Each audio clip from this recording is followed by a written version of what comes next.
de cette émission spéciale.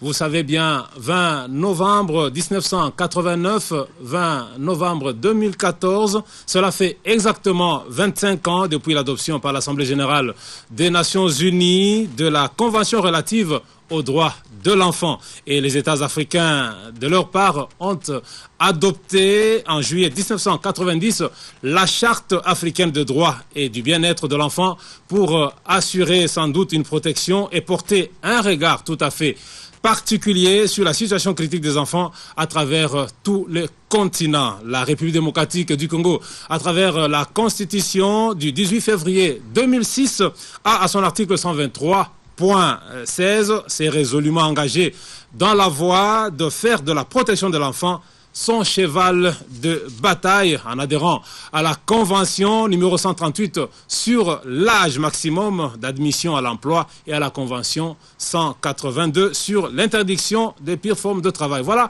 il en sera question dans cette émission dite spéciale. Je ne suis pas seul, j'ai avec moi Carmel Ndomba. C'est un enfant, vous savez bien, selon la Convention, il mérite d'être appelé enfant. Vous avez moins de 18 ans, n'est-ce pas? Oui, bien sûr.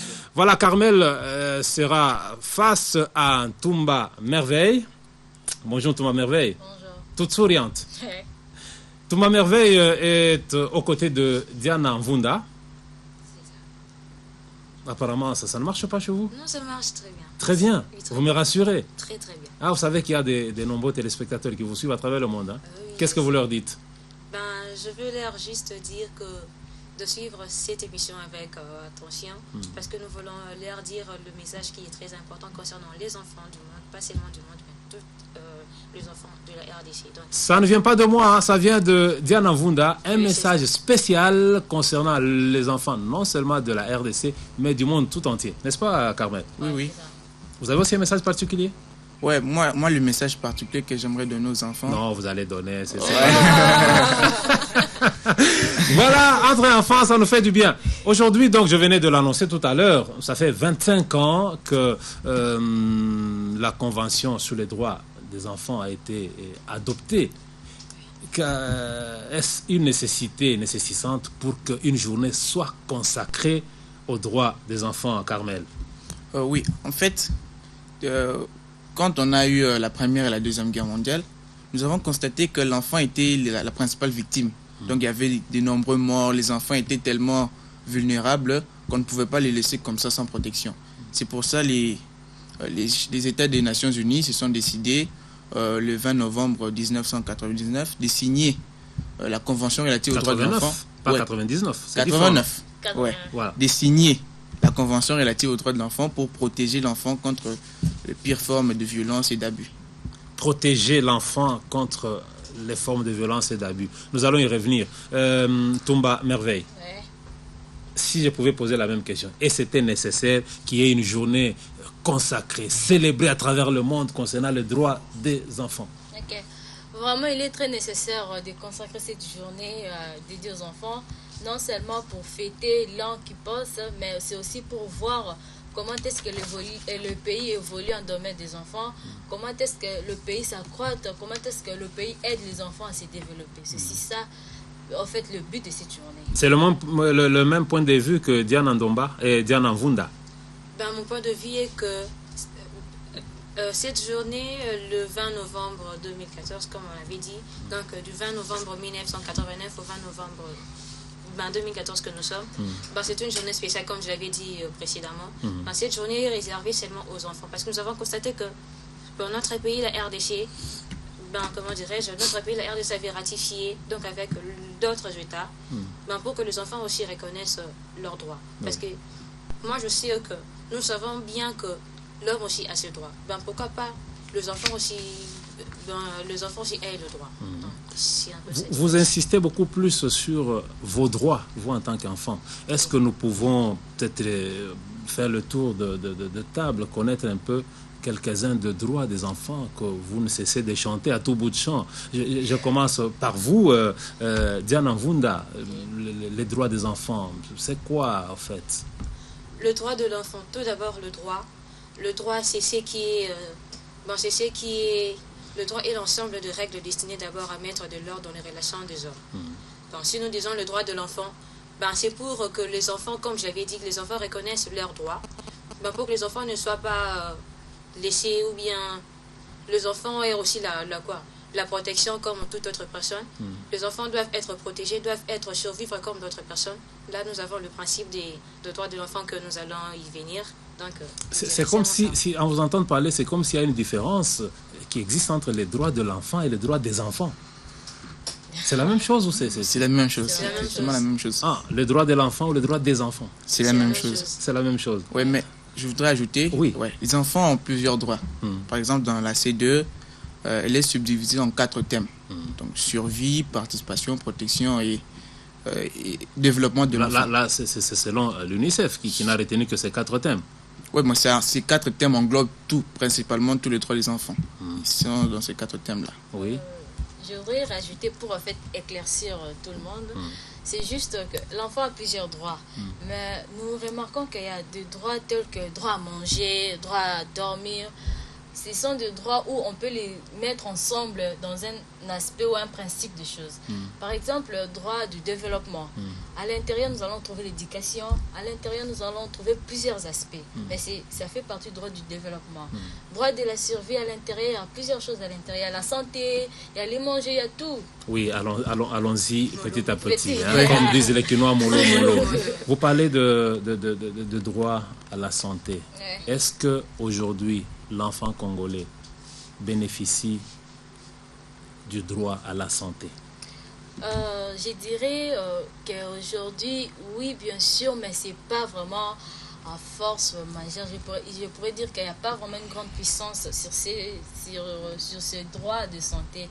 Parce qu'il y a encore plein d'autres enfants partout, surtout en RDC, qui ne bénéficient pas totalement de ces droits de la santé. Wow. C'est ça, en fait. Oui, comme Merveille vient de le dire, il y a une progression certes, mais elle est encore très faible. Nous constatons récemment, nous sommes allés à la journée mondiale des toilettes dans un village éloigné de Kinshasa. Et nous avons constaté que les enfants buvaient de l'eau avec des microbes, des vers de terre. Donc cela prouve un peu que la RDC est encore dans une situation sanitaire très précaire. Alors on doit faire des efforts, que ce soit les enfants, le gouvernement, pour améliorer la situation. Et donc, c'est un appel en même temps que vous lancez au gouvernement de la RDC. Oui, le gouvernement et les enfants. Et les enfants doivent... D'abord, si les enfants connaissent leurs droits, ils seront en mesure de les revendiquer. Si nous arrivons dans un territoire où les enfants ne connaissent pas leurs droits, même s'ils ne mangent pas bien, ils sont en mauvaise santé, comme ils se disent, ouais, c'est normal, ok, on laisse tomber. Et le gouvernement, lui, il reste impuissant devant tous ces problèmes. C'est comme si Diana a un élément ajouté. Je dirais que, comme mes deux confrères, mon confrère et ma consoeur Merveille venaient de le dire, que je dirais que le droit de l'enfant, dont les droits de la santé doivent être mis au premier point. Parce que nous disons la santé. Si l'enfant est en mauvaise santé, ou bien si l'enfant n'est pas en bonne santé, l'enfant ne sera pas en mesure de bien faire de choses, quoi. Parce que la santé vient d'abord au premier lieu. Je dirais que ça... Si un peu cette direction. Oui, je rappelle à tous ceux qui viennent de se joindre à nous que Carmel Ndomba, Toumba Merveille et Diana Vunda sont tous les 3 enfants reporters. Oui. Ça, c'est très important. Ouais. Pourquoi on vous appelle enfant reporter? En fait, un enfant reporter, c'est juste un masque de mots. Mais un enfant reporter, c'est un enfant âgé de 12 à 17 ans. Un enfant reporter, c'est un enfant qui a suivi une formation. Et un enfant reporter, c'est un enfant qui connaît la CDE, la Convention relative aux droits de l'enfant. Et un enfant reporter, c'est un enfant qui est capable de plaider au nom de ses amis, partout dans le monde, de faire en sorte que sa voix ainsi que la voix de ses amis s'attendent à haut niveau auprès des parents. Quand on dit à haut niveau, c'est pas seulement de voir le président, je sais pas moi qui, mais ça commence tout d'abord auprès des parents, auprès des enseignants, auprès d'un adulte. Ça commence de là et ça enchaîne jusqu'au niveau politique. C'est comme ça. Oui, Carmel. Oui, comme je l'ai dit après, donc parmi les thèmes de la CDE, il y a aussi la participation. Donc c'est pour ça que le gouvernement et l'UNICEF a initié ce programme des enfants importés qui sont formés, initiés à la participation, de manière à plaider pour les autres enfants. Donc, nous ne sommes pas encore un parlement en soi, mais ce sont juste des enfants qui ont été formés de manière à plaider pour les enfants qui sont sans voix, qui ne peuvent pas parler. Oui, là, vous parlez de l'éducation, la survie, la protection et la participation. Oui. Est-ce, vous, peut-être c'est parce que vous êtes en ville, est-ce que vos amis qui vivent à l'intérieur du pays, qui sont dans des villages, est-ce qu'ils ont la facilité de connaître leurs droits, les revendiquer?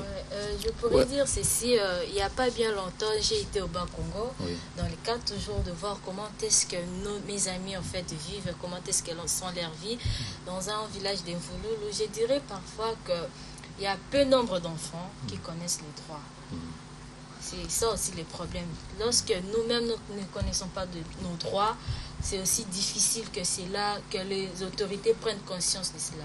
Donc c'est quelque chose qui est... Est-ce que ça ne constitue pas un blocage? C'est ça, ça constitue un blocage parce que nous-mêmes, un enfant qui ne connaît pas en fait ses droits, quand on lui fait quelque chose, il se tait parce qu'il ne sait pas comment revendiquer. Il ne sait pas revendiquer, Oui, il trouve que c'est normal. Oui, même s'il dit que oui, mais vous avez mal agi, et il se tait directement. Mais un enfant qui connaît parfaitement ses droits, même si vous la battez, même si vous la faites comme, il est là, il peut facilement déclarer, il peut facilement aussi... Vous avez et quelle est la meilleure façon de revendiquer vos droits? Selon la CDE, l'enfant a le droit à la participation, bien sûr, mais avoir des droits ne nous permet pas d'être impoli ou être un peu insolent envers les adultes. Donc il faut les faire avec une certaine méthodologie. Comme nous avons pris, en tant qu'enfant importé, nous avons été initiés aux techniques de plaidoyer. Donc il y a différentes étapes à suivre pour pouvoir mener un tel plaidoyer. Il faut aller avec des politesse, avec humilité. Il ne faut pas aller d'une manière arrogante vers les autorités, et comme souvent certains enfants le font. Parfois même les parents trouvent que lorsqu'un enfant apprend la CDE, il devient de plus en plus impoli. Parce que les enfants, l'erreur aussi que la plupart des formateurs, font, lorsqu'on forme les enfants sur la CDE, on ne leur dit pas que c'est bien qu'ils ont des droits, mais l'enfant n'a pas tous les droits. L'enfant n'a pas le droit de faire ce qu'il veut. Donc l'enfant a des limites. Il y a des limites, oui. Il faut être poli, il faut avoir des droits, ne vous donne pas l'autorisation d'insulter un adulte ou d'être poli.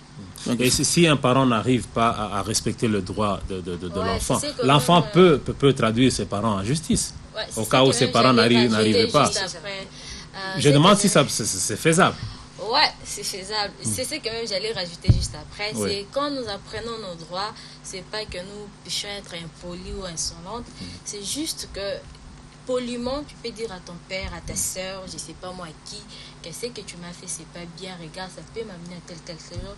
Poliment, ça tique une personne. La personne peut directement rester frappée en disant que oui, j'ai mal fait. Et quand tu viens en insolemment, parfois, la personne aussi peut taper sur les nerfs et il ne va même pas te comprendre. La politesse fait en sorte que la personne soit captée du message que tu vas lui donner, en fait, qu'il comprenne et qu'il sache directement que ce que je fais, c'est pas du tout bien. Oui, s'il arrivait qu'un parent n'arrive toujours pas à respecter le droit de sa fille, de son enfant, l'enfant peut se révolter et atteindre les juridictions. Domba, et plutôt Vunda. L'enfant peut se révolter, oui. Mais je dirais seulement aux enfants qu'il y a une différence entre plaider, plaider et plainte. Le plaider d'abord, le plaidoyer d'abord, c'est défendre une cause. Mais tandis que le plainte, c'est d'abord reconnaître, c'est connaître d'abord le problème. Donc vous connaissez déjà la personne qui peut résoudre votre problème. Mais tandis que plaidoyer, vous ne savez ni la personne qui peut résoudre votre problème. Vous allez peut-être comme ici nous sommes à 3, j'ai envie d'aller plaider. Vous êtes à 3, donc moi j'ai... Bon, nous sommes à 4. Là, je vais revendiquer aussi le droit d'adulte. Hein. Non, pourquoi pas. Pour plaider, je ne peux pas être seule. Donc je dois aussi amener Carmel et Merveille pour que nous soyons tous ensemble. Donc avoir un langage poli. Bon, la tenue aussi compte pour aller plaider. Il ne faut pas avoir des tenues là, les tenues qui peuvent aller tenter les autres là. Donc, oui, y a-t-il une différence entre l'enfance vécue par vos parents, nos parents, et l'enfance que vous vivez au jour d'aujourd'hui? Oui, bien sûr qu'il y a une différence. Bon, le monde est en train de développer, donc les mentalités aussi est en train d'évoluer. Dans les années antérieures, les parents avaient, peut-être comme mon père m'a rencontré, dans leur village à l'époque, Oui. ouais, l'enfant était protégé par la communauté. Donc, toute la communauté avait le droit de protéger l'enfant, de le garder. Même si un enfant orphelin, il ne peut pas mourir de faim parce que la communauté est là, il le nourrit.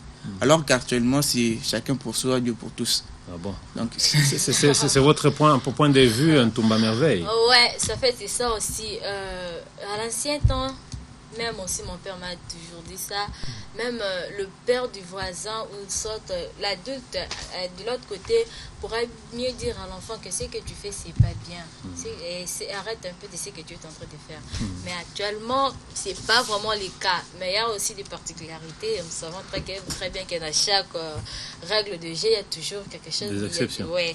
Mais c'est pas le cas parce que tout d'abord, il y a d'autres parents qui se disent que cet enfant n'est pas le mien. Pourquoi je lui dirai quoi?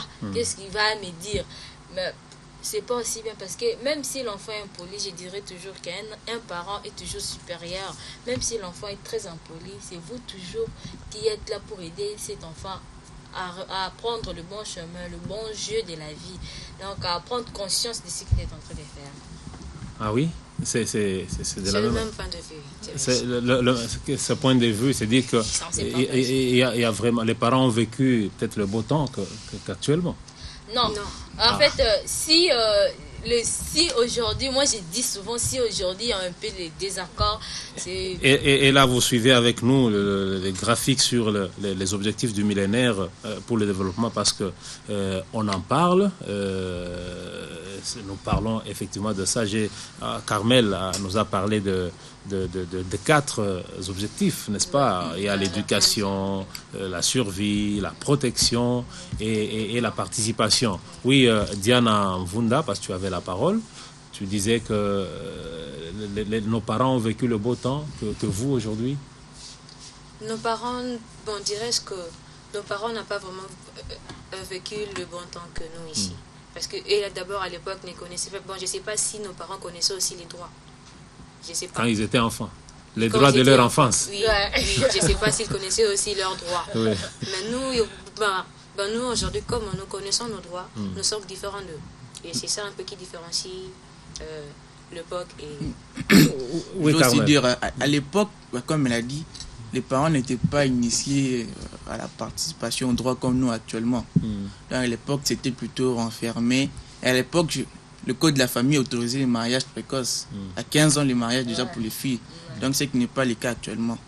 Alors, on peut dire que, du point de vue sanitaire, éducatif, on peut dire qu'ils étaient un peu plus au-dessus de nous. Mais maintenant, du point de vue participation de l'enfant, du point de vue connaissance de ce droit, on est un peu au-dessus de... Oui, et de par ta réponse, là, vous m'amenez à parler de votre mémorandum. Il y a eu un mémorandum déposé, si j'ai une bonne souvenance, au bureau de l'Assemblée nationale, avec copie à la présidence de la République. En fait, qu'est-ce que vous revendiquez? Quelles sont vos revendications, vous, en tant qu'enfant de la RDC, en l'occasion de ce 25e anniversaire de la Convention des droits des enfants? En fait, ce que nous avons revendiqué dans ces mémorandums, c'est tout simplement que nous disons que nous en avons assez au mariage précoce. C'est que je voulais même... Vous en avez assez au mariage précoce? Ouais.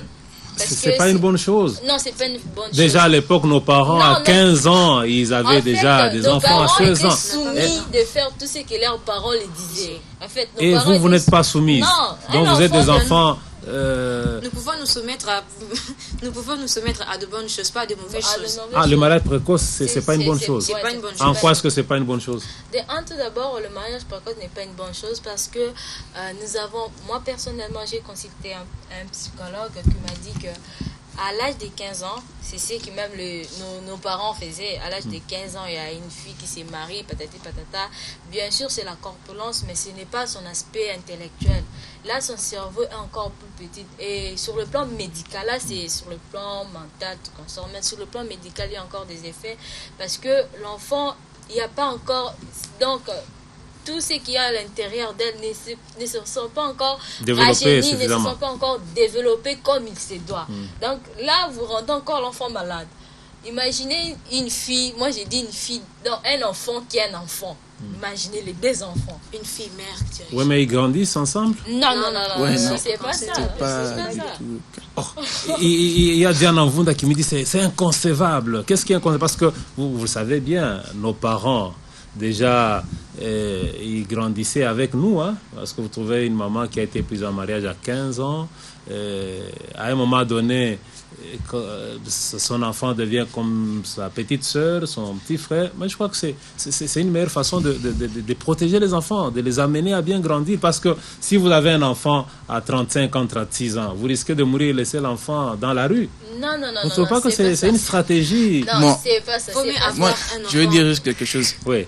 L'un des facteurs qui a permis à l'adoption de cette loi pour le mariage à 15 ans des enfants, c'était qu'une personne extérieure puisse évaluer l'âge de la fille, la maturité de la fille. Donc, si une personne extérieure, on doit donner à une personne extérieure l'obligation d'évaluer la fille, cela montre que la fille n'est pas elle-même dans la capacité de le faire. Donc, une raison de plus pour lui laisser avoir ses 18 ans, comme ça, elle pourra avoir assez de connaissances, qu'elle soit assez développée intellectuellement et physiquement pour affronter le mariage. Et les mariages aussi... Oui.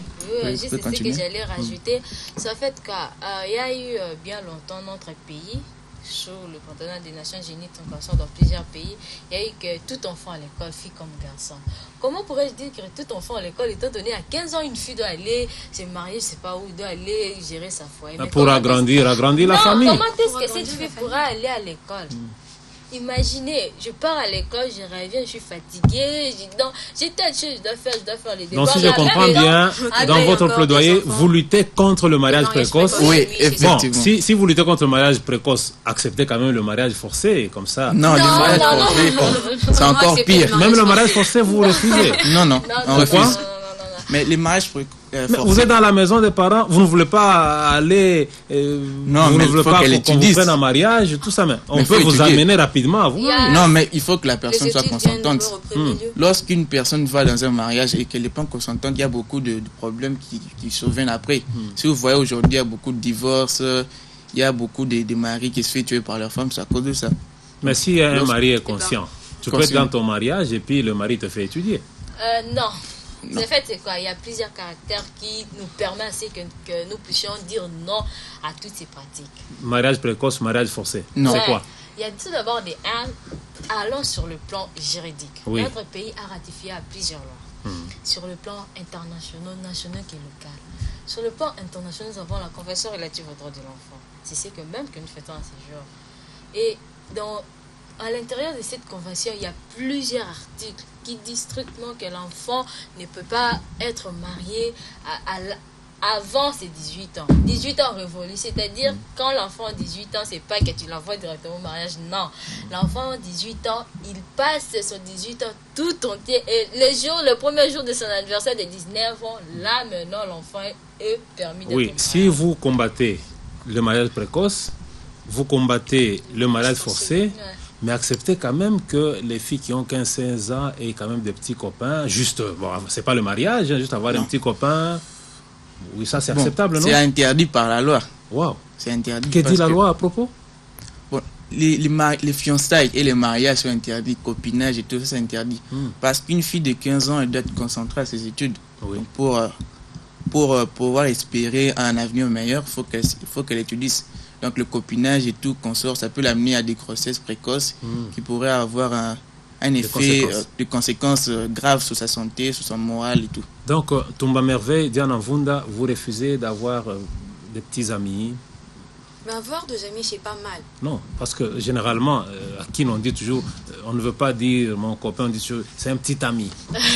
Là, au moins, là c'est pas un mariage précoce, là c'est pas un mariage forcé, là c'est quand même permis. Non, c'est juste quoi, un petit ami, comment je pourrais dire, comment expliquer? Son chéri. Son chéri, Oui. c'est interdit.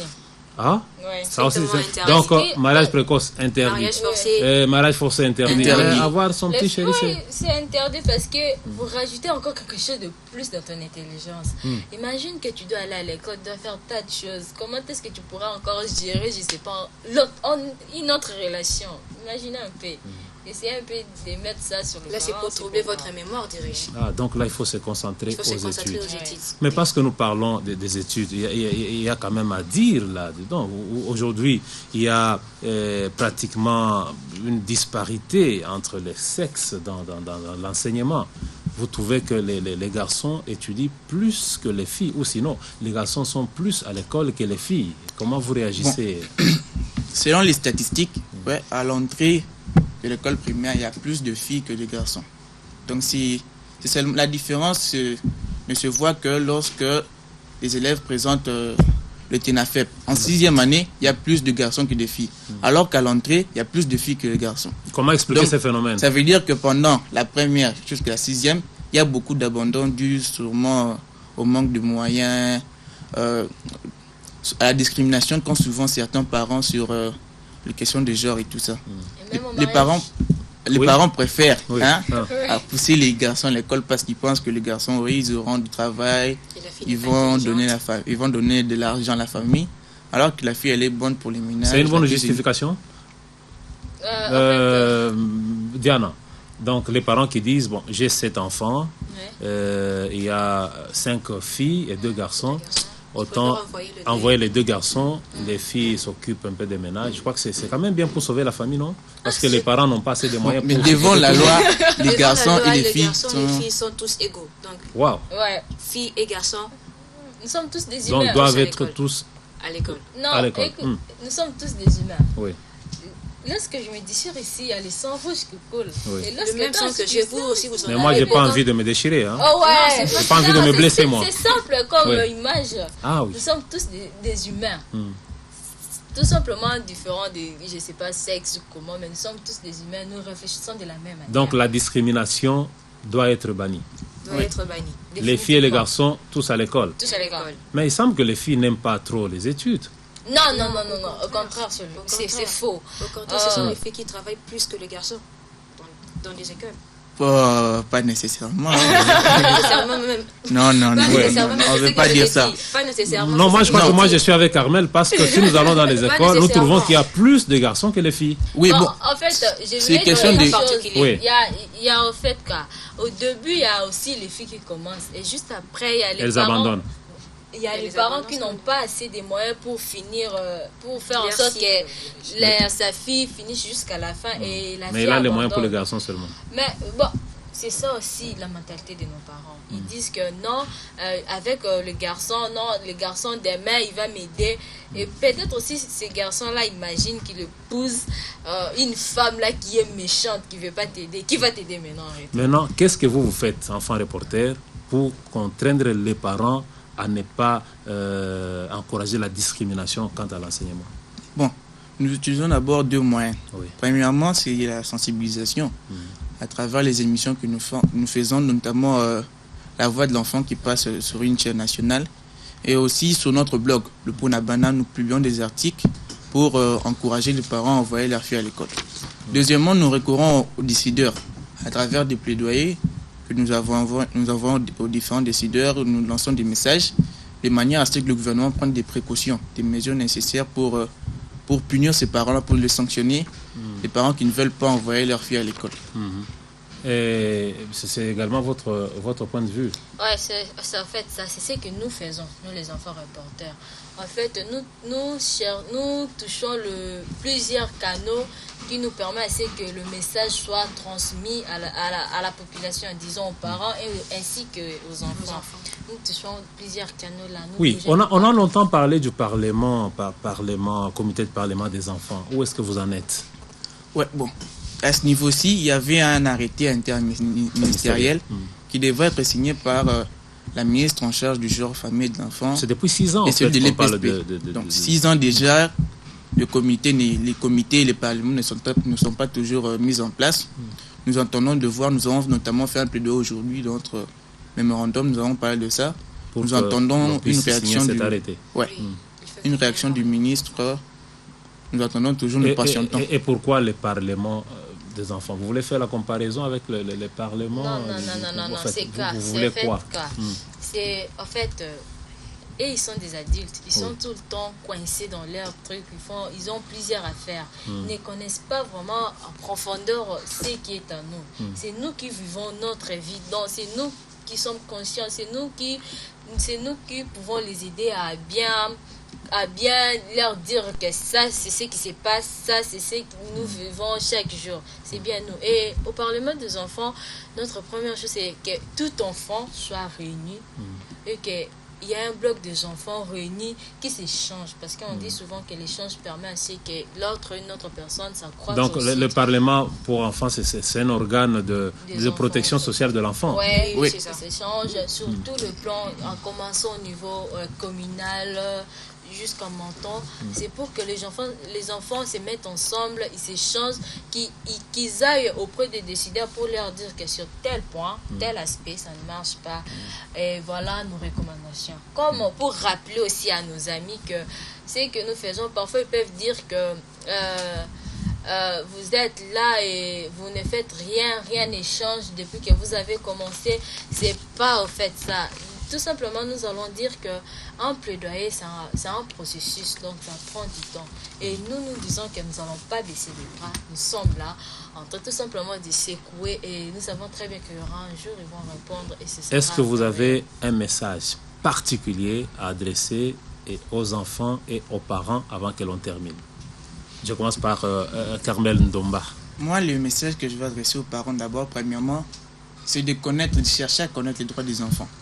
Parce qu'un parent ne peut pas juste connaître ses droits à lui seul. Il a des enfants, il faut qu'il connaisse les droits des enfants pour mieux les respecter. Et deuxièmement, il faut que les parents fassent participer leurs enfants. Il y a des parents qui choisissent, qui prennent des décisions sans même consulter leurs propres enfants et qui parfois après aura des conséquences néfastes. Et puis aux enfants, je demanderais que d'abord d'apprendre la C2. Et puis deuxièmement, c'est bien bon d'apprendre la C2, mais il faudrait savoir, comme je l'ai dit auparavant, l'enfant a des droits, mais pas tous les droits. Alors il faudrait tenir compte de ça. Lorsqu'on a des droits, il faut respecter aussi les droits des autres. Nos droits ont des limites. Alors il ne faut pas aller... Tomba Merveille. Ouais, moi j'ai un message tout simplement en disant à mes amis que nous avons des droits, bien sûr. Nous devons les connaître et nous devons les revendiquer. Nous ne devons pas baisser les bras, nous ne devons pas accepter tout ce qui est néfaste en nous. Et aussi aux parents de bien vouloir nous aider, parce que c'est avec eux que nous allons grandir. C'est avec eux que nous allons en fait développer notre niveau intellectuel. Aussi, je rappelle aussi à tout membre de notre gouvernement, en commençant à toute autorité dans leurs différentes fonctions, en leur disant bien que la RDC a ratifié la Convention relative aux droits de l'enfant. Il y a bientôt, depuis le 22 août 1990, la RDC a bien ratifié. Et nous savons très bien qu'un pays qui ratifie en loi, c'est-à-dire donc tout ce qui est dedans doit être appliqué. N'est pas connu, bien sûr connu des deux, l'application. On termine avec vous, Diana Vunda. Le message est que les enfants doivent connaître leurs droits. Les enfants doivent connaître leurs droits. Et je sais que les parents aussi doivent respecter le droit des enfants. Si les droits des enfants ne sont pas respectés, nous, étant que les enfants reporters, nous allons aussi continuer à plaider de ce qui est la cause des droits de l'enfant, pour que les enfants aussi connaissent leurs droits. Mais je dirais aussi aux autres enfants qui ne connaissent pas leurs droits jusqu'à présent, donc de faire un effort, de connaître leurs droits, ne pas d'amener ça dans de plaintes ou quoi. Parce que j'avais dit que le plaidoyer et la plainte, c'est différent. Voilà, merci. Les enfants sont appelés à connaître leurs droits, les parents et aussi doivent respecter le droit de l'enfant. C'est sur cette note que nous refermons cette émission spéciale de ce 20e jour du mois de novembre en 2014, consacrée à la célébration, s'il faut le dire ainsi, de la Convention sur le droit des enfants. Merci d'être branché sur la RTGA. Merci de nous avoir suivis et restez scotchés sur notre chaîne.